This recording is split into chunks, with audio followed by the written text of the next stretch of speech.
What do you feel makes some of the best reps? Divide and conquer. You got to go slow to go fast. You want to go really fast and close as many deals. So I'm really keen to understand your hiring method. Consistency is really, really important. Okay, you as a leader now using AI. Those types of tools are incredible. I walked in and she absolutely rinsed me and I was not prepared.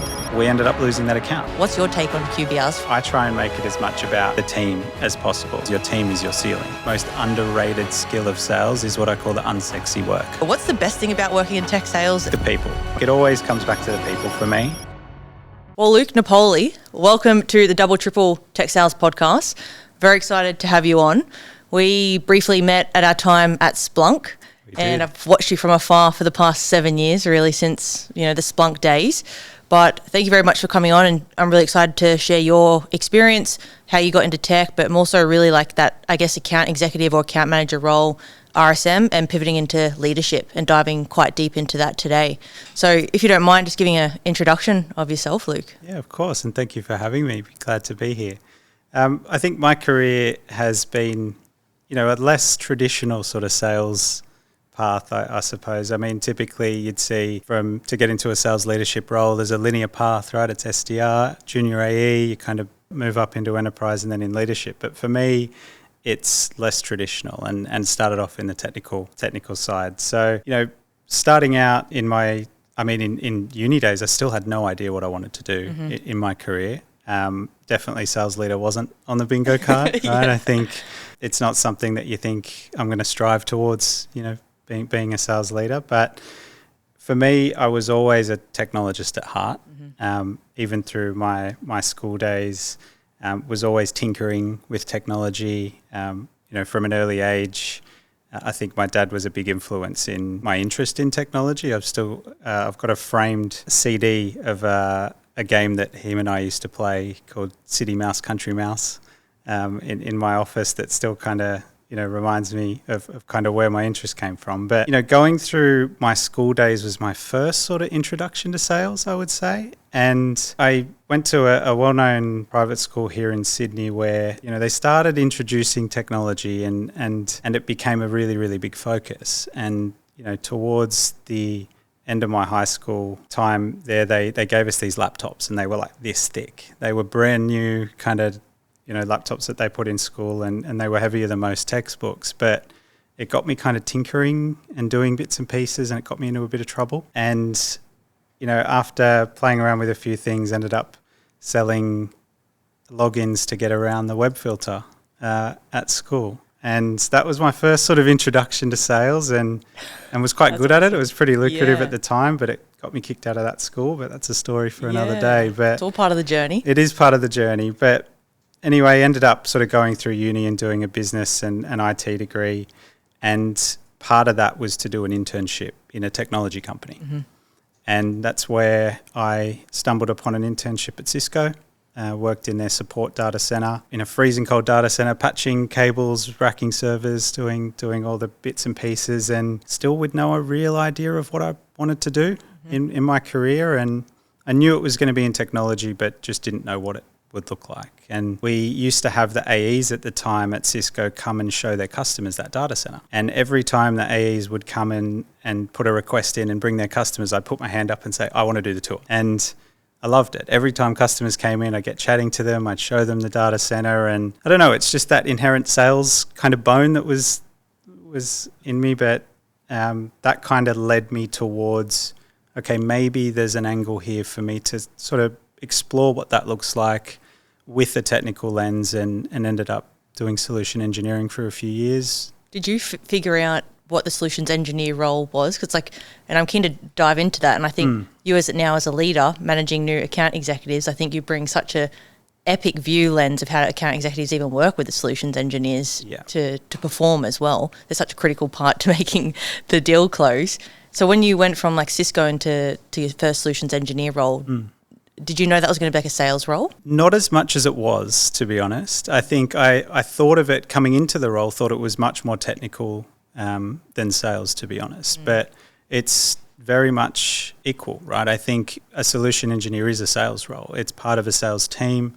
Your objectives are the same as an AE. It's understanding, what a customer's challenges are and building a solution that fits. And I think it's such an underappreciated role. I think solution engineers, any successful AE out there, their partner in crime is their SE, right? Totally. And it's like the AE being sometimes more of that metric driven person.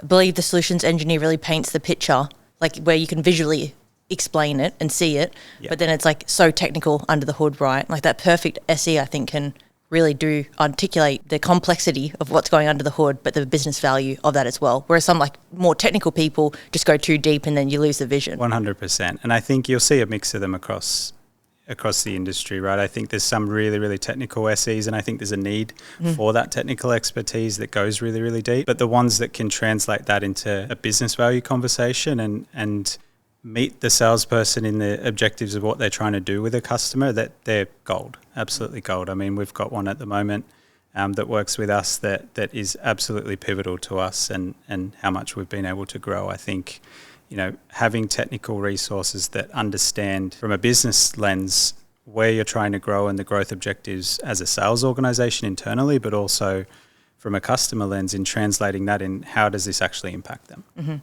especially in like enterprise sales, right? Like obviously a lot of people getting to double triple could be, we talk about tech sales like enterprise B2B sales, and it is super critical when it's like these, ASX 200 companies that you're working with. And then of course you then have some A's that are having to run almost the demos and the whole life cycle of a deal themselves. But when we talk about large enterprises, it's just so critical to have that absolutely piece of the puzzle. So when you obviously going from solutions engineer into account manager role, and so what made you make that full pivot into, I guess now the full carrying quota, which I totally agree, like the SE full responsibilities of getting deals done and everything as well. But what made you make that complete change? It kind of happened by chance. Like most things in my career, to be honest, is I kind of like to go with the flow and see how, opportunities eventuate. But I guess from going from solution engineer to AE wasn't something that I was pursuing. It was more, I really enjoyed the business side of it and the sales aspect of it. I was more of that less traditional SE where I was more business focused, right, that we were just talking about. And there was an opportunity for me to cover a vacant territory at VMware when I was there at the time. And it was to cover a Victorian territory of somebody that had just left and they were going through the hiring process. And they said, hey, do you want to give it a go, right, and cover this territory in the meantime while we hire somebody? And, threw my hand up, said, yep, absolutely, let's go. I'm sure that offer wouldn't have been provided to you as well, unless you were almost like you were saying to, like you were showing those business acumen skills during probably your time as a SE there as well. Yeah, I think it was being able to hold meetings on my own, right, with customers. And, often you'll see a pairing of an SE and an AE, right? And I think one of the things that I would always try and do was divide and conquer, right? I'll cover this person, you cover that person. And kind of it was more of that hybrid kind of role anyway. So I think that definitely had an influence in that opportunity coming about. But when I did move into it, I ended up closing a couple of deals in that few months that I was covering, and I thought I'm going to apply for the position. Got knocked back at the time though. Yeah. So, I think that non-traditional sales path sometimes can be really tough because there are people that are building their career progression and their career plans internally on wanting to get to that particular role, and then coming in left field and sort of, taking that opportunity away from those that are working towards it in a more traditional sense was a tough thing to have to convince the business to take a chance. So eventually, managed to land another open role at VMware as an AE and moved into a quota carrying role. That's awesome. When you were, and this is my ignorance of VMware, because I can know what it does, but it's like, was that more hardware at that point, or was it, because then you transitioned to Splunk, right? So it's like you come from Cisco, or even your role being a bit more hardware and then into like, I guess, SaaS? Yeah, VMware was more on the software side, but I guess there was an element sort of before I went into VMware that was hardware focused. Yeah, because I remember slightly that. I just remember when you joined and like learning about VMware and then the whole backstory and everything going on around that as well. I think VMware is a bit of a kind of a hybrid, right? Because the software that they sell is for hardware, right? Yeah. But I think there is a pretty fundamental difference in selling hardware and moving into a software company. Yeah. And that was a pretty big change for me. I think the main difference between the hardware sale and the SaaS or the software sale is, hardware you've got 3 to 5 year refresh cycles, right? You sell a bunch of kit into a customer and you know that that's going to be in there for that period. And I think moving into software gives customers more options and they can pull you out a lot easier than I guess a box that sits in a data center somewhere. So the value conversation becomes a lot more important, and not just the initial value and business case conversation, but how do you demonstrate value consistently, especially if it's a consumption business, because those options are real. And I guess if you are renewing on a monthly basis like some SaaS providers do, or even a yearly basis, that isn't a long amount of time, and it gives a customer, if you're not demonstrating value consistently, then they can easily replace you with something else. Totally.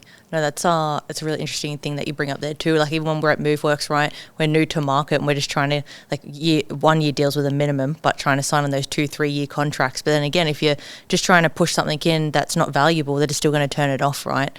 Or not use it. Not even turn right? it on. Yeah, exactly. Which half, implementations can go sideways so quickly in the enterprise space if you're not on top of it or have the right buy-in, right, from the champion or the EB. In terms of before jumping into like leadership side of things, when you were at Splunk and I guess like VMware, and because I know right now you're really big on MEDDPICC, or maybe it's the company you work at, that's sort of their framework, but was that sort of what you were built, I guess, as you being an account executive, was that sort of the framework that you utilised through your sales cycles? Yeah, I think I've had quite a few different sales frameworks and over time been trained on different ones, right? And I think there's so many out there, right? Mm-hmm. There's value selling, MEDDPICC spin, what you name it, right? There's a lot of different frameworks out there, but I think a lot of companies have landed on MEDDPICC because it's a pretty good pulse check, right? To understand the health of a deal. I like it because you can use it very much as a guide to see what are you missing. Mm-hmm. And that's how we use it in my team today. But I think sales frameworks can get really dangerous when they're used as a checkbox exercise, and it's more of you need to make all the boxes green in Salesforce or your deal's not healthy. But I think the point of sales frameworks is that they're for you as an AE, right? Mm-hmm. What are you missing, and what haven't you covered, and a bit of a framework to follow to kind of get you to where you need to get to make a deal healthy. But on that, are you guys using AI? Like, are you as a leader now using AI for, let's say, the reps are in calls, they're getting recorded? Is that then coming through like your CRM at all to even understand, like, I guess the MEDDPICC and like what actually is missing? Or is it still sort of relying on the reps to update? Still relying heavily on the reps to update. I mean, in the enterprise space, it's a little bit different, right? I think there's a lot of meetings that happen that are pretty ad hoc, or they're ongoing, or that you're just meeting different stakeholders. So it's very hard to go and record a lot of in-person meetings or anything like that. But I guess on the more velocity side, absolutely, there's a lot more focus on, picking up on what's missing, right? Using things like Gong and those technologies that are excellent to be able to easily, funnel some of that information in of, okay, maybe we didn't pick up on that. And as a leader, those types of tools are incredible because you just don't have the time to, you can't watch a recording of every single call that's happening or be on every single call. So I think getting a summary and an understanding is really important. That's awesome. When you realize, account executive into leadership, and I think, you have many friends in the space, or I think you go through your quarter life crisis in tech of like, am I the IC, am I going leadership, or just like figuring out what that next stage looks like for you. I think it all suits people at different times of their life, and also, what sort of personality do you have? I know at the time, probably when you also pivoted into being a leader, you also were having like your first newborn as well. What was that point for you that you realized like you were ready for the leadership perspective? Because it's also like, it's always a big jump. And I think how I always describe it to people, because people will ask me what's the difference between commercial, mid-market, enterprise, strategic AE. I'm like, it just feels like you're playing on a different sports field every single time, even though it's like the same, but it's like hard to articulate exactly what it entails until you run a deal and then know the complexities of that. I think IC to leader is a really big jump because, if you're going from a commercial role to mid-market to enterprise, you're just building on top of skills that you've learned, right? And I think leadership is fundamentally different to an individual contributor role. As an IC, you get really good at being independent and, focusing on me, my number, I'm closing these deals, And the shift to leadership becomes less about you individually and more about your collective team. And how do you make your team successful? And they're just fundamentally different traits. I think, if you go into a leadership role as a high-performing IC, it's a very hard mindset shift to get out of that me mode and into how can I help everyone be successful? Because ultimately, there's a phrase I use all the time, is your team is your ceiling. And I think if you're going into a leadership role without that mindset and you think that, you can do everything and take that really high-performing IC mentality in, it's going to be really difficult. And it was really challenging for me when I first moved in, because that's exactly, the challenge that I faced moving into leadership. When and I'll toot your own horn here, you joined the company you're at and your whole team went to President's Club, right, or top-performing team? Yeah, there was a couple that joined me. I mean, I think it was 90% of the team hit their number this year, which is just an awesome achievement. I think, earning President's Club as a leader it's a different level of satisfaction because the award's for your team, right? It means that your team did well, and for me, that's a greater achievement than earning it on your own, right? No, it's super exciting. It looks like a great time as well, but I totally agree. Like to the moral and the culture that you're cultivating in that as well goes a long way. I was reading, you've got an article that you write some articles, and they're phenomenal, by the way, for anyone to check them out. It's on mute, I think. Yes, you're on mute. On mute, yeah. And we've shared them with the double triple team. But before we sort of maybe jump into those, because I'm really keen to understand like your hiring method, and this is more so, I guess, and I know you're actually hiring at the moment and probably constantly hiring, but people breaking into tech sales, or we have folks at Atlassian, Datadog now, like Salesforce, and they're all potentially looking for their next role. And so I think it's like, what are the best advice for them for how to get attention of a leader? But one quote that stood out to me, and it stands out to me because, two quotes that I read in the articles. The first one was, you got to go slow to go fast.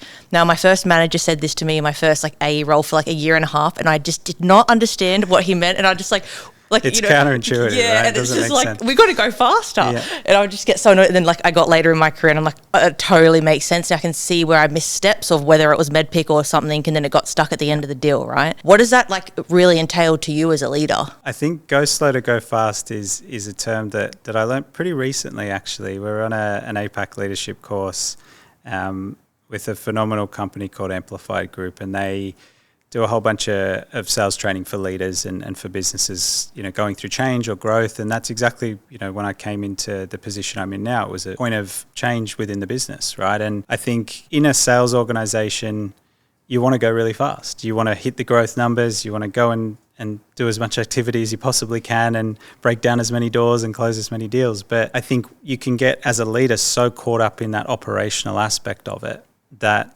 you really don't have the headspace to think strategically. And as a leader, yes, you're operating on a quarterly basis, but you need to think about what are the next 2, 3, 4 quarters look like? And are there things that we need to fundamentally change? Are there ways that we're doing things that we can optimize? Do we need to change our resourcing? There's a whole bunch of things that you need to consider. And if you're stuck in that high-paced operational mode, you really don't have the mental capacity to step back, look at your business, understand how can we go from here to there. And I think my boss says it all the time, and he's known for it, is that what got you here won't get you there. Yeah. Right. And I think both of those two things is slowing down and understanding what's going to get you to the next level. That's really, really important as a leader. That's awesome. And the other one that I was reading too as well, and also you're mentioning too, which kind of ties to what you were just saying then too, was consistency over tiny wins. I think it was another thing as well. And it's that classic thing of an AE, go really fast and have a big quarter, but it's I'm sure you want to see the reps consistently win as well. I think consistency is really, really important. It doesn't mean you have to hit your number every quarter, I think, but especially in the enterprise space, it can be quite lumpy, right? You might be working a deal for 12, 18 months and then it finally lands. But the idea is that you're showing up consistently through those downtimes, through the periods of where there might not be a number on the board for a quarter, right? And I think as you're in that sort of commercial mid-market space, consistency is incredibly important, because those velocity businesses or operating in that velocity mode, it is really important to be ultra consistent. You've got a bigger set of accounts and your activity needs to be consistent in order to continuously close deals, right? Yeah. I think as a junior seller, the last thing you want to do is go 2 quarters without hitting your number. That's not a nice place to be. And I think, as you move into enterprise, it's a little bit different. Mm-hmm. But, going back to your hiring question, there's 3 key things that I look for when hiring, right? Mm-hmm. Is intrinsic motivation, what gets you out of bed in the morning. It's curiosity, right? Are you genuinely curious about not only the company that you're applying for, but, if it's technology, that particular technology, or even just different processes and other bits and pieces that you might question and say, is there a better way? In terms of, I had a friend, I worked with him for 5 years at MoveWorks, and he's just actually landed a role at Anthropic as well.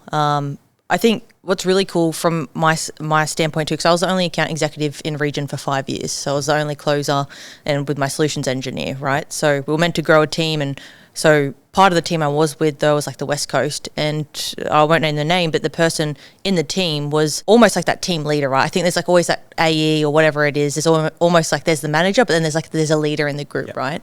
And some of the times he might not have been the one to even smash quota or consistently smash quota, but I fully agree with you. It's you don't want to miss 2 quarters in a row if you're in that commercial mid-market. Different ones to get to enterprise strategic, but also I felt he almost got promoted a lot of the times because he just hit all the other buckets too. And of course you as a leader want to hit your number, but ultimately you want the moral of your team to be really great. And then it's as long as kind of you hit your number, it's because I'm sure each year it's the team does different things. We had 5 of us were on the same team for about 4 years, and then we all had years where it was one carried the group of the team. And I think it was the strongest team I'd ever been a part of, even out of sport or anything. And because as an AE, you can be very single-minded and independent. And though it's very competitive within the group, it was this, I've never been a part of a team like it, because it was we were almost when our manager hit it, even if I didn't hit my quota that year, you feel part of it. I felt like we still won. Yeah, it's really, really important. And it's one of the things that as a leader, it's incredibly important to make sure that I foster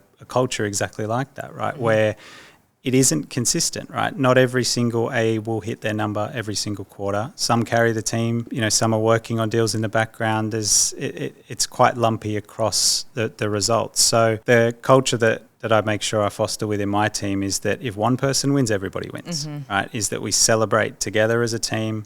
When we get a win, we lose together, and fostering that culture has been a big priority of mine. And it's gone really well, right? In terms of, we had a commercial AE close a small deal this week. And it was the greatest thing ever because everybody celebrated that together.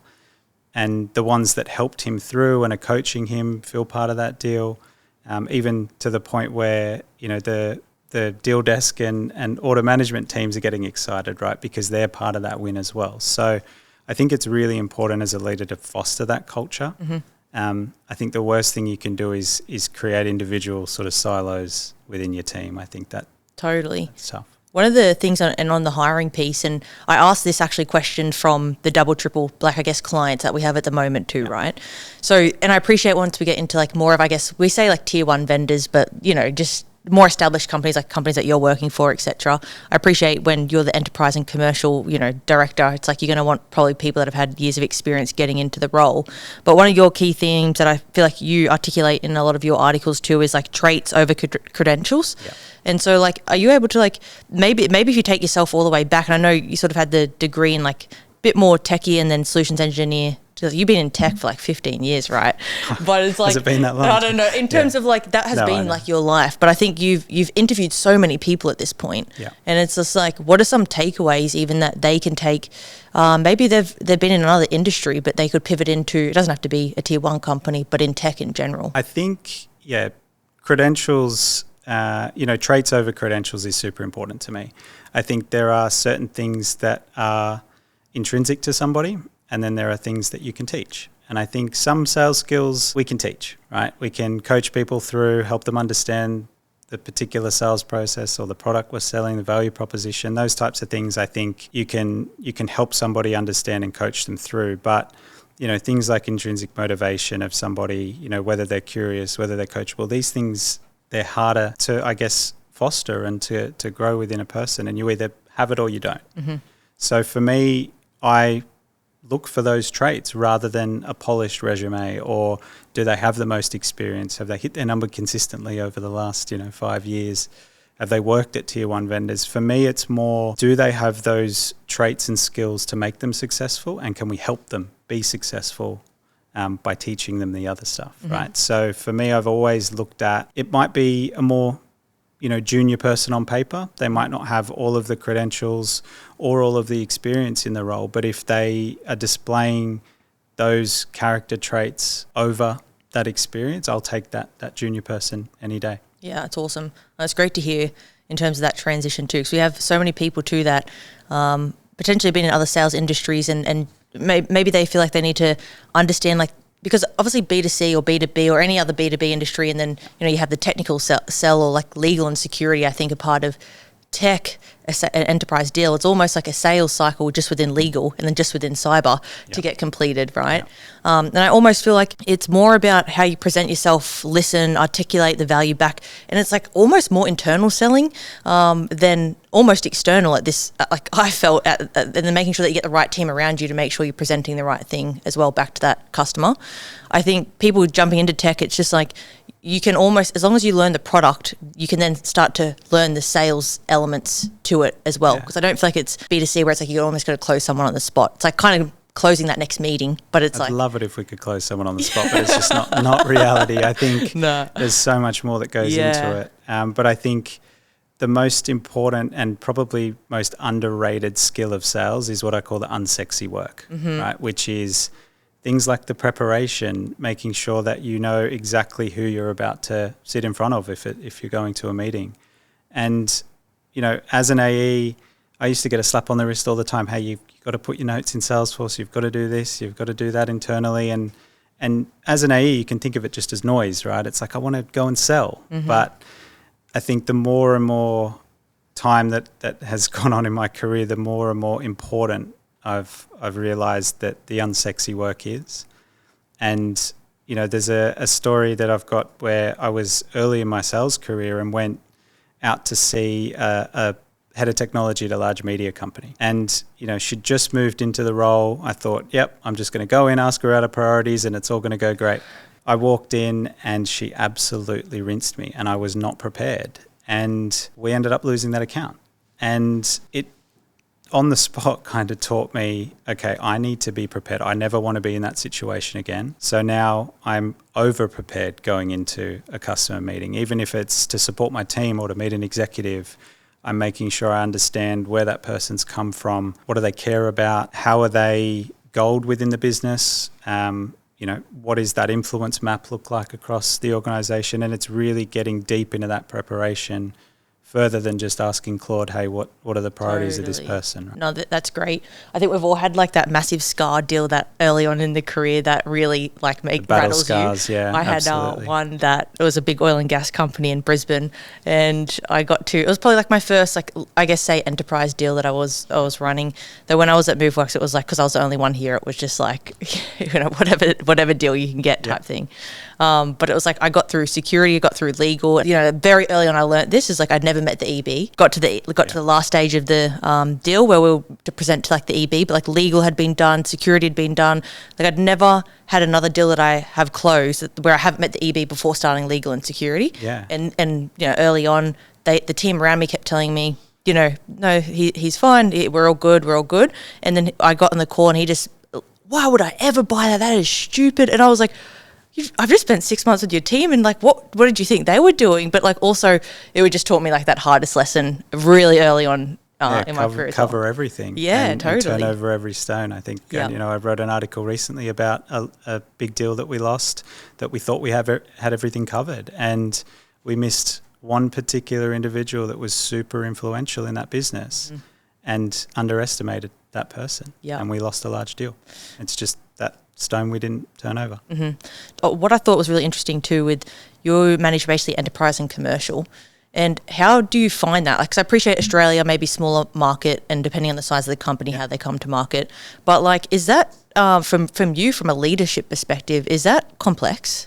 It is, because they're fundamentally different roles, right? I think the sales approach of a commercial AE versus an enterprise AE completely different, right? I think you can't, as a leader, operate that team in the same way. It would be counterproductive. I think the reason that we've done it is because we, when I came into the business, I saw a gap in the market. We weren't covering, that commercial space. And we spun up that segment on its own when we'd never done it before. And, we're just growing that now. But in the interim, it is tough because they are fundamentally different roles. Yeah, absolutely. I can imagine it would it'd be tricky, really, really tricky. But I'm sure you got the team support around there too. And I think the managers I've had and leadership as well. Sometimes there's maybe people could be ramping, people need more assistance at that time, or who's again like a bit of that team leader to support the other reps in that role as well. When you think about QBRs, and I appreciate like you could almost be slotted into a company and that's how they run it. But what's your take on QBRs? From one, obviously going through them, I'm sure your whole career as well. Yeah, I mean, they happen every quarter. But, but I guess, QBRs for me, I try and make it as much about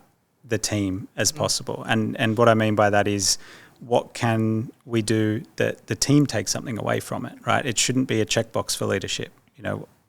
We should know how the business is performing, where the deals are at. I think that's what forecasts are for. But QBRs, I think, are a good opportunity to bring the team together, first of all. I usually wrap some kind of enablement or team building around it. Last year we did DISC assessments. I'm not sure if you've ever done those before.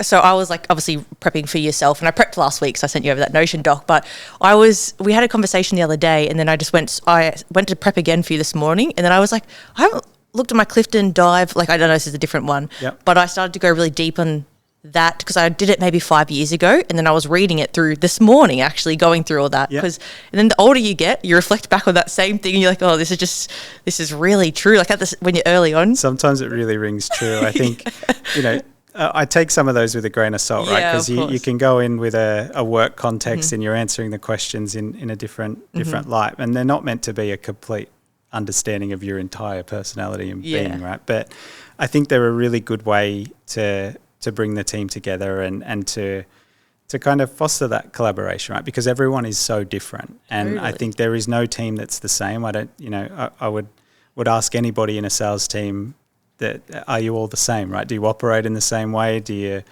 you approach selling in the same way? It's everybody's different. I almost feel like I could be totally off on this, but I think as an account executive, you're probably at some percentage, let's say you have like 30%, 10%, or whatever the breakdown is like money's probably one common goal that we all have in that we align to, that we want to make.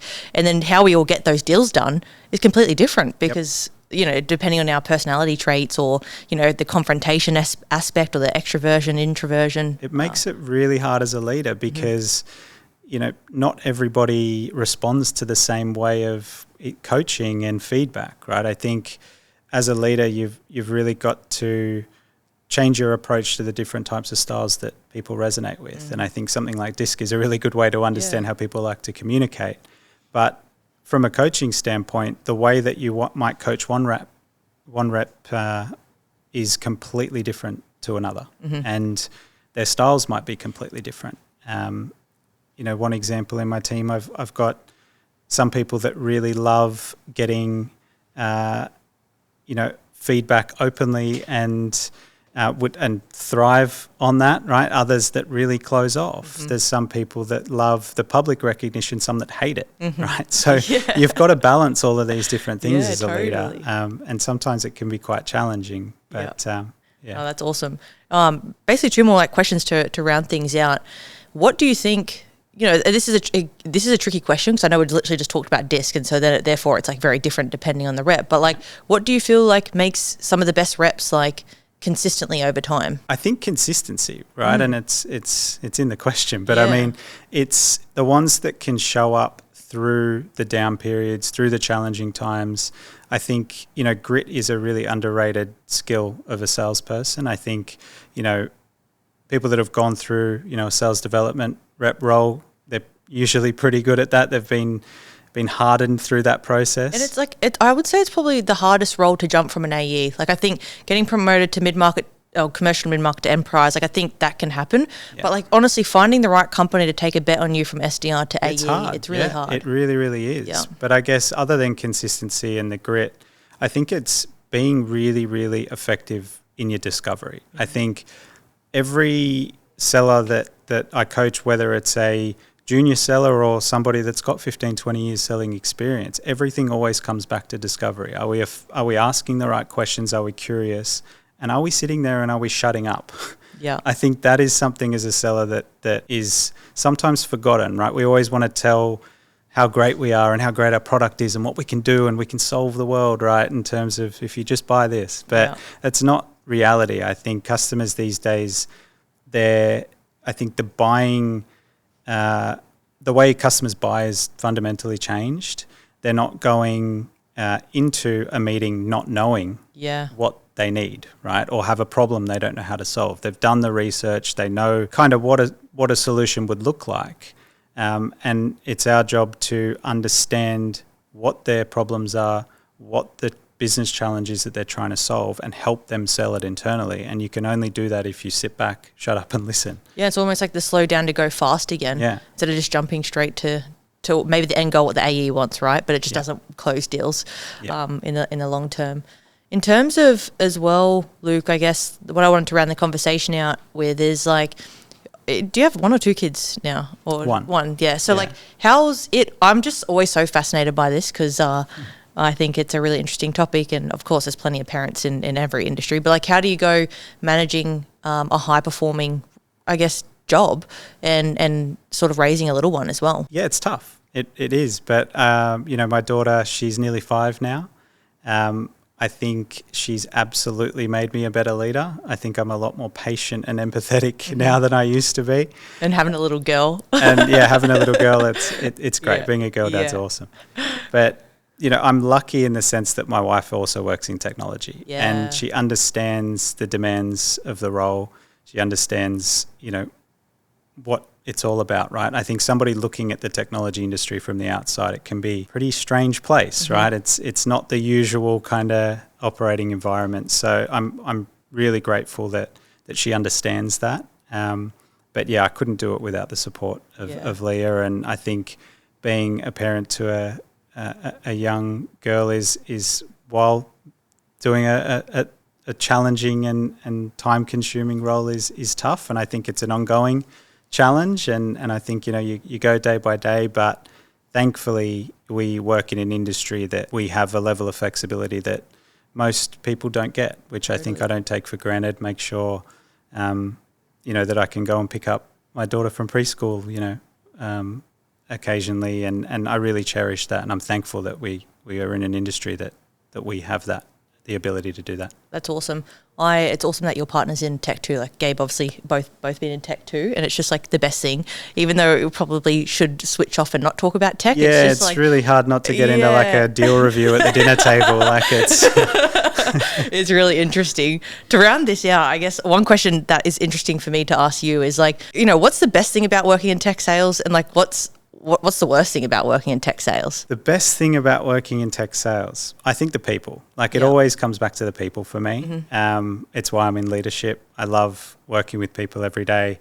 I love seeing people grow and develop in their careers. I think it's probably something as a leader that you really need to get good at, is being okay with people doing better than you, right? I think as a seller, you always want to be the best. But as a leader, it's really getting the satisfaction of seeing people rise around you. Yeah. That for me is the greatest thing. And were you able to, they always say when you go from an account executive role to like that manager, sometimes I also felt like my manager was the best performing rep at my job, like one of my managers, and then he became the manager, so it was his first time leading. And there was definitely a year where it was like jumping too much into the deals, because I had a manager that wasn't like that, which I was like, it's good because you learn the different styles from different people. But did you have that transition where you were like too hands on? I can't imagine.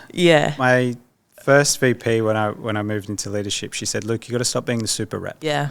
Right. And I was like, "What's a super rep?" And she's like, "You're too in the details and you're becoming a bottleneck to the team because they start coming to you to double check everything. Can you check this email? Can you, is this good? Would you do it this way? And that's not coaching. That's not uplifting your team, right? And I think, if you take a couple of weeks off, the team just, struggles. Don't know how to draft the email. Yeah. I know, you got Copilot these days. No, that's awesome. Well, thank you so much for joining the podcast. Is there anything that you feel like you may have missed or you want to round out the conversation by? Oh, I think if there's anybody that has an aspiration to become a leader, I think it'd be looking at it as, understanding why you want to do it, right? If it is just to get the title or go to the next step, I would really consider understanding that it is a completely different role.